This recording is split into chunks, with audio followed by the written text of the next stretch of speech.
প্রথমবার মন্ত্রী হিসাবে আমি আর আমার কৌশিক রায় দুইজন আমরা আইছো আর গোটে বরাক উপত্যকা রাইজর যে আশীর্বাদ আপনারা দেখিছে যেটো আবেগ মানে এটুই মানে খুব ভাল লাগিছে যে গোটে বরাক উপত্যকার সব রাইজ ওলাই আইছে সম্বর্ধনা জ্ঞাপন করার কারণে আর আমি তেওঁলোকৰ ধন্যবাদ জনাইছো আর বিশেষকৈ মাননীয় মুখ্যমন্ত্রী ডক্টর হিমন্ত বিশ্ব শর্মা মহোদয়ক বহুত বহুত ধন্যবাদ আর কৃতজ্ঞতা জনাইছো যে আমার বরাক উপত্যকার কারণে ইমান যে একটা মরম ইমান যে একটা মানে প্রেম মাননীয় মুখ্যমন্ত্রী মহোদয়ের যে সদায় বরাক উপত্যকার ডেভেলপমেন্ট বরাক উপত্যকার উন্নয়ন আর বরাক উপত্যকা উন্নয়নের কারণে একটা সেপারেট মন্ত্রণালয়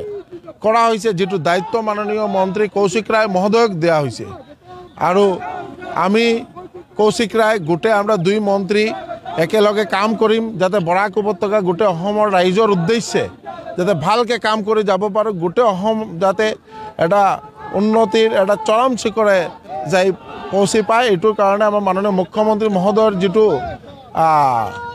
মানে আগ্রহ এটু যাতে 2026 ভিতৰত যাতে পূৰ্ণতা লাভ কৰে এই উদ্দেশ্যে আমৰা সকলে কাম কৰে যাব।